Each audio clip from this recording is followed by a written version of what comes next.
तो इस वीडियो में हम बात करेंगे। जी हां, आज हम आपको देव उठानी एकादशी संबंधित संपूर्ण जानकारी बताएंगे। हिंदी पंचांग के अनुसार कार्तिक महीने के शुक्ल पक्ष की एकादशी को देव उठनी एकादशी के नाम से जानते हैं। इसे कई जगह देव उठान एकादशी भी कहते हैं और यह 2023 में इस वर्ष 22 नवंबर को देव उठनी एकादशी का व्रत रखा जाएगा और इस दिन भगवान श्री हरि भगवान विष्णु जी की हम सब पूजा अर्चना करते हैं और धार्मिक मान्यता है कि एकादशी की तिथि को सच्ची श्रद्धा और भक्ति भाव से भगवान विष्णु की पूजन करने से, उपासना करने से व्यक्ति की सभी प्रकार की मनोकामना पूर्ण होती है। सनातन धर्म में निहित है कि देवउठनी एकादशी को भगवान विष्णु जी अपने योग्य निद्रा से जागृत होते हैं, अर्थात योग निद्रा से जाते हैं और इससे पूर्व 4 महीने अर्थात चातुर्मास के दिन में भगवान विष्णु जी क्षीर सागर में सोते हैं। और यह भी कहा जाता है कि इस दौरान जैसे कि भगवान विष्णु जी देव शनि एकादशी के दिन सोते हैं तो 4 महीने तक कोई भी मांगलिक कार्य नहीं किए जाते। 4 महीने तक जो सृष्टि के कार्यभार होते हैं भगवान शंकर जी संभालने का काम करते हैं। लेकिन देव उठानी एकादशी के बाद सभी मंगल कार्य शुरू हो जाते हैं। भगवान विष्णु जी योग्य निद्रा से उठ जाते हैं देव उठनी एकादशी से, जैसे कि शादी है, सगाई है, जितने भी मांगलिक कार्य होते हैं ये सब शुभारंभ हो जाते हैं। आसान शब्दों में कह जाए तो मांगलिक कार्य जितने भी होते हैं देवउठनी एकादशी से शुरू हो जाते हैं। तो आज का जो हमारा वीडियो का विषय है बहुत ही सुंदर है। आज मैं आप लोगों को एकादशी संबंधित संपूर्ण जानकारी बताऊंगा। साथ इस वीडियो में मैं आप लोगों को बताऊंगा कि देवी उठनी एकादशी के दिन हमें क्या करना चाहिए जिससे हमारी आध्यात्मिक उन्नति हो। आध्यात्मिक उन्नति के साथ साथ हमें मोक्ष की प्राप्ति भी हो। मृत्यु के बाद व्यक्ति को मोक्ष ही चाहिए। साथ इस वीडियो में मैं आप लोगों को बताऊंगा कि देवी उठनी एकादशी के दिन तुलसी मैया में कौन सी ऐसी चीज चढ़ाने से 24 घंटे के भीतर ही हमारी मनोकामना पूर्ण हो जाएगी। तो ये वीडियो ध्यान से देखिएगा। तो इस वीडियो में जानते हैं देवउठनी एकादशी की तिथि। इससे पहले अगर आपने अभी तक हमारे चैनल को सब्सक्राइब नहीं किया है तो चैनल को सब्सक्राइब करके बेल आइकन जरूर दबाएगा। अगर आप माता तुलसी की कृपा प्राप्त करना चाहते हैं तो सच्चे हृदय से कमेंट बॉक्स में लिखें, जय माता तुलसी, तुलसी माता आपकी हर इच्छा अवश्य पूर्ण करें। मां तुलसी के लिए एक लाइक तो बनता है दोस्तों। देवउठनी एकादशी की तिथि मंगलवार 22 नवंबर को संध्या काल में 11:03 में शुरू हो जाएगी, जो कि अगले दिन 23 नवंबर को संध्या काल में समाप्त होगा। व्यक्ति 22 नवंबर को भगवान विष्णु जी की पूजा और उपासना कर सकते हैं, एकादशी का व्रत रख सकते हैं। 23 दोस्तों, अगर आपने अब तक महायोग टीवी यूट्यूब चैनल को सब्सक्राइब ना किया हो तो जरूर कर लें। नवंबर को सुबह 8:62 में इनका पारण कर सकते हैं। देवउठनी एकादशी की पूजन विधि ध्यान से सुनिएगा। तो 10वीं के दिन से आपको लहसुन प्याज समेत जितने भी तामसिक भोजन होते हैं सबका त्याग कर देना चाहिए। अगले दिन यानी कि एकादशी को ब्रह्म मुहूर्त में आपको उठना चाहिए। नित्य कर्म से निर्मित होकर के पानी में गंगा जल मिलकर के स्नान करना चाहिए, क्योंकि अगर आप जो गंगा के तट के पास में रहते हैं, निवास करते हैं तो गंगा में नहा सकते हैं। लेकिन अगर गंगा के पास में नहीं है तो किसी भी पवित्र नदी में आप स्नान कर सकते हैं। पवित्र नदी आसपास में नहीं बह रही है तो गंगा मैया की कुछ बूंदें डालकर नहाने के पानी में डाल करके स्नान कर सकते हैं। इसके पश्चात आसमान करके व्रत का संकल्प ले सकते हैं। अब सूर्य देव को जल आपको आगे देना है। फिर भगवान श्री हरि विष्णु जी की पूजन में आपको फल फूल पुष्प धूप दीप कपूर वटी पीले मिष्ठान आदि से भगवान विष्णु जी की आरती करना है और अंत में आरती अर्चना करने के बाद दिन भर आपके उपवास रखना है। संध्या काल में फिर से आरती अर्चना करने के पश्चात आपको फलाहार करना है। दिन में एक बार फल और जल ग्रहण कर सकते हैं। तो नित्य दिनों की तरह आपको पूजा और उपासना करके पारण करना है। उसके बाद ब्राह्मणों को जरूरतमंद जितने भी लोग हैं आप उन्हें अंक दान कर सकते हैं, समर्थ के अनुसार दे सकते हैं। इसे बहुत ही शुभ माना जाता है। दोस्तों, अब चलिए इस वीडियो में जानते हैं आखिर हमें देवउठनी एकादशी के दिन कौन से ऐसे उपाय करने चाहिए जिससे हमारी आध्यात्मिक उन्नति हो, हमारी बंद किस्मत के ताले खुल जाएं। खाने का मतलब है कि आप में से अधिकतर लोग ऐसे बोलते हैं कि गुरुजी हम काफी मेहनत करने के बाद भी सफल व्यक्ति नहीं बन पा रहे हैं, अर्थात पैसे तो आते हैं लेकिन चले जाते हैं, अर्थात हमारे घर में लक्ष्मी स्थिर नहीं हो पा रही है और अधिकतर यह सभी के साथ में होता है। लक्ष्मी को स्थिर रखने के लिए हमारे धर्म शास्त्रों में अनेकों उपाय बताए गए हैं। यह भी कहा जाता है कि जहां पर भगवान विष्णु जी की पूजा की जाए, उपासना की जाए, तो वहां पर माता लक्ष्मी माता ही खींची चली आती है। जहां पर विष्णु है अर्थात धर्म है, वहां पर लक्ष्मी खींची चली आती है। जहां धर्म है वहां सब कुछ है। तो चलिए इस वीडियो में जानते हैं कि किस प्रकार से हम अपने घर की लक्ष्मी को स्थायी कर सकते हैं, अर्थात हम दोनों को स्थायी बना सकते हैं। साथ ही साथ इस वीडियो में हम बताएंगे रोजगार के साधन, किस प्रकार से आप बेरोजगार हैं तो आपको रोजगार की प्राप्ति होगी। धन दौलत के साथ साथ सुख संपत्ति एवं धर्म की प्राप्ति करने का सबसे सरल आसान विधि बताएंगे।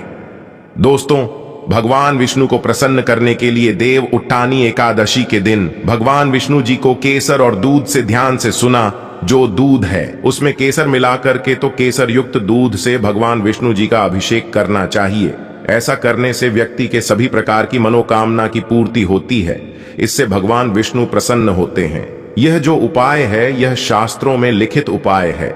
यह उपाय बहुत ही प्रभावी और चमत्कारी उपाय है। चाहे कोई भी विशेष प्रकार की मनोकामना हो और वह मनोकामना आपके लंबे समय से पूर्ण नहीं हो पा रही हो, तो यह उपाय करने से वह मनोकामना शीघ्र ही पूर्ण हो जाती है। यदि कोई व्यक्ति आर्थिक तौर पर बहुत समस्याओं को झेल रहा है तो वह देवउठनी एकादशी के दिन भगवान विष्णु जी की पूजा करें, उन्हें कुछ पैसे अर्पित करें। पैसे अर्पित करते समय आपको बोलना है कि हे भगवान, यह पैसे मैं आपको अपनी आर्थिक उन्नति के लिए समर्पित कर रहा हूं, कृपया आप इसे स्वीकार करें। इस प्रकार से आपको प्रार्थना करना है और इसके बाद पूजन के उपरांत इन पैसों को भगवान विष्णु जी का आशीर्वाद स्वरूप मानकर आप इसे अपनी तिजोरी में रखें या पर्स में रखें। ऐसा करने से धन लाभ होता है और पैसों से जुड़ी जो भी समस्या आपके जीवन में होती रहती है वह समस्या समाप्त हो जाती है। ये पैसे फिर साधारण पैसे नहीं रह जाते, इसमें भगवान विष्णु की शक्तियां जागृत हो जाती हैं। यह साधारण पैसे नहीं होते, इसे आप संभाल कर रखें। यह साक्षात नारायण का आशीर्वाद बन जाते हैं। जहां पर नारायण का आशीर्वाद हो, भगवान विष्णु जी का आशीर्वाद हो, वहां पर फिर लक्ष्मी फलती फूलती है। खाने का मतलब है कि आध्यात्मिक उन्नति होती है। दोस्तों, एकादशी के दिन भगवान विष्णु जी को तुलसी के पत्ते के साथ सफेद रंग का भोग जरूर अर्पित करें। इस दिन हो सके तो खीर है या सफेद रंग की मिष्ठान भगवान विष्णु जी को भोग लगाना अति उत्तम होता है। ऐसा करने से धान में वृद्धि होती है, क्योंकि जो माता लक्ष्मी है यह सफेद वस्तु की तरफ बहुत जल्दी आकर्षित होती है।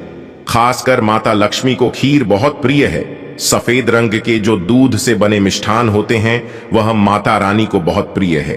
तो अगर आप भगवान विष्णु जी को चढ़ाते हैं तो इससे मां लक्ष्मी आपके घर में स्वतः ही बिना कुछ बोल ही आ जाती है, आपके घर की आर्थिक परेशानियों को दूर करती है और भगवान विष्णु भी प्रसन्न होते हैं। मैं कई बार वीडियो में बता चुका हूं कि धन देने का केवल अधिकार माता लक्ष्मी को है, अर्थात माता लक्ष्मी केवल धन देता है, लेकिन किसकी किस्मत में कितना धन देना है यह काम भगवान विष्णु जी करते हैं, क्योंकि भगवान विष्णु जी को पालनहार कहा जाता है। संसार के जितने भी जीव जंतु हैं सबका पालन करने का दायित्व रखा है भगवान विष्णु जी ने। तो भगवान विष्णु जी किसके कर्मों में कितना धन देना है यह निर्णय करते हैं। इसीलिए भगवान विष्णु को जितना ज्यादा हो सके देव उठानी एकादशी के दिन प्रसन्न करने का प्रयास करें। देव उठानी एकादशी के दिन घर के नजदीक बने जो मंदिर है महायोग टीवी यूट्यूब चैनल आपको सही जानकारी देगा। दोस्तों, अगर आपने महायोग टीवी के इस वीडियो को लाइक न किया हो तो लाइक जरूर कर दें। भगवान विष्णु जी के अगर कहा जाए तो इसे अति उत्तम कहते हैं। तो वहां पर भी आप नारियल और बादाम भगवान विष्णु जी के स्वरूप मान करके जो भी देवी देवता है उसे अर्पित करना है, क्योंकि भगवान विष्णु जी ने स्वयं भागवत गीता में कहा है कि संसार में जितने भी देवी देवताओं की पूजा करते हैं वह सब मेरे ही स्वरूप है। इससे आपके रुके हुए जो भी कार्य हैं वह कार्य पूर्ण हो जाते हैं और उनका परिणाम आपको तत्काल मिलता है। जो आसपास के आपके मंदिर हैं वहां पर संध्या काल के समय में नारियल और बादाम जरूर अर्पित करना है। बादाम की संख्या 5 रखना है। साथ इस वीडियो में लिए जानते हैं एकादशी पर यह 9 बातों का विशेष रूप से आपको ध्यान रखना है। आप सफल हो जाएंगे। सफलता प्राप्त करने के लिए कौन से ऐसे 9 विशेष रूप हैं, जानकारियां हैं और उपाय है, लिए जान लेते हैं। तो देवउठनी एकादशी पर तुलसी विवाह अगर आप करते हैं तथा अगर विष्णु जी की आप पूजन करते हैं तो विशेष रूप से कुछ आपको सावधानी रखनी चाहिए, या फिर आप हो सके तो यह उपाय जरूर करना, यह सावधानी जरूर बरतना है। तो तुलसी के पौधे के चारों तरफ आपको स्तंभ जरूर बनना चाहिए, फिर तोरण जरूर सजाना चाहिए, रंगोली से अष्टदल कमल जरूर बनाएं, शंख चक्र और गाय के पर, ये तीनों चीज जरूर बनना चाहिए। ऐसा माना जाता है कि इस दिन शंख चक्र और गाय के पर बनाए जाते हैं। तो ऐसे घर में भगवान नारायण तथा माता लक्ष्मी अस्थायी रूप से वास करती है। इनके दिव्य शक्तियां सूक्ष्म रूप से आपके घर में वास करती हैं। तुलसी के साथ आवाले का गमला इस दिन जरूर लगाना। तुलसी के साथ साथ आवाले का भी पूजन जरूर करना, क्योंकि अव्वल को भगवान विष्णु जी अर्थात नारायण जी के स्वरूप माना जाता है और तुलसी माता को लक्ष्मी जी का स्वरूप कहा गया है।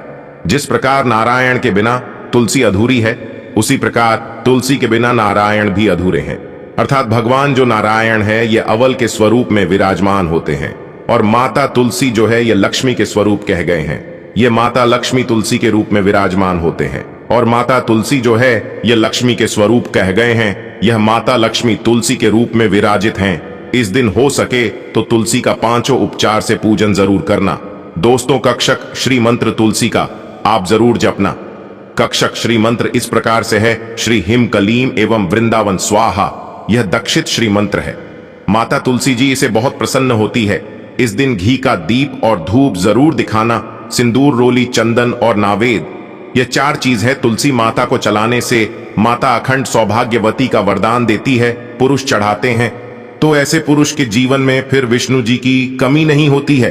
दोस्तों, आपसे एक अनुरोध करना चाहूंगा, आप इस वीडियो को अपने मित्रों के साथ भी शेयर करें, जिससे कि उन्हें भी इससे जुड़ी संपूर्ण जानकारी प्राप्त हो सके। अर्थात धर्म की कमी नहीं होती। ऐसे पुरुष धर्म के मार्ग में चलने वाले होते हैं। धन की कमी कभी नहीं होती। हो सके तो इस दिन तुलसी माता को वस्त्र अलंकार से सुशोभित वस्त्र अलंकार आपको भेंट करना है। दोस्तों, लक्ष्मी जी का स्तोत्र या दामोदर स्तोत्र, यह जो पाठ कह गए हैं यह आपको जरूर करना चाहिए। तुलसी के चारों ओर दीपदान जरूर करें।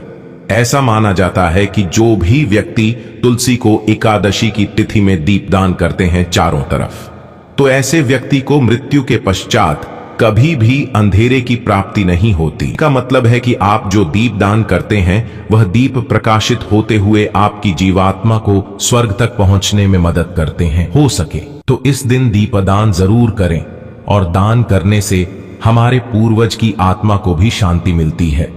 जो हमारे पूर्वज किसी कारणवश भोग रहे, किसी कारणवश उन्हें स्वर्ग की प्राप्ति नहीं हो रही, तो दीपदान करने से उन्हें स्वर्ग की प्राप्ति होती है।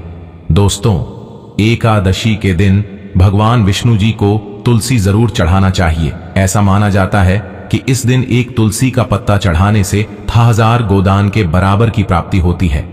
भगवान नारायण को इस दिन केवल एक तुलसी का पत्ता चढ़ाने से 80,000 गोदान के बराबर धन की प्राप्ति होती है। लेकिन आज के दिन जान लीजिए, अर्थात इस दिन देवउठानी एकादशी के दिन गलती से भी तुलसी का पत्ता नहीं तोड़ा जाता, जो कि पेट आपको पहले से ही तोड़कर रखना है। जिन दंपतियों के यहाँ संतान न हो तो ऐसे व्यक्ति तुलसी नमस्ते जरूर पढ़े, इससे संतान की प्राप्ति होती है। तुलसी नमस्तक के पाठ से सिर्फ शीघ्र ही, जिनका विवाह नहीं हो पता तो उनके शीघ्र ही विवाह हो जाता है, बल्कि जो व्यक्ति बिछड़न हो चुके हैं, जिनका कोर्ट कचहरी के मामले में कोई बड़ा कैसे अगर चलता है तो वह समस्या भी दूर हो जाती है। दोस्तों, नए घर में तुलसी का पौधा इस दिन लगने से श्री हरि भगवान विष्णु जी बहुत प्रसन्न होते हैं और ऐसे घर में सभी प्रकार की मंगलकारी चीज प्रदान करते हैं। नौकरी पाने के लिए, कारोबार में तरक्की के लिए, या फिर हो सके तो अपने जीवन में उन्नति के लिए तुलसी का पौधा पीले कपड़े में बांधकर ऑफिस या दुकान के आसपास में जरूर रखें। इससे आपको नौकरी में, कारोबार में प्रमोशन मिलेगा, आपको हर कार्य में तरक्की मिलेगी। आप अपने घर में भी यह कार्य कर सकते हैं। सच्चे हृदय से कमेंट बॉक्स में लिखना न भूले, जय श्री हरि, जय विष्णु जी, जय माता लक्ष्मी, जय माता तुलसी देव। उठानी एकादशी की हार्दिक शुभकामनाएं। अगर आपको भगवान से जुड़े बातें और जानना है तो इस चैनल को सब्सक्राइब करें। फिर आप इस चैनल पर भी जाकर देख सकते हैं, बहुत सी वीडियो हमने बनाई है और जिन पर आपको बहुत अच्छी अच्छी ज्ञान की बातें पता लग जाएंगे। तो एक बार हमारे चैनल पर भी आप जरूर देखें। और आपको अगर हमसे कुछ पूछना है तो आप हमें कमेंट करके पूछ सकते हो। मिलते हैं किसी नई वीडियो में।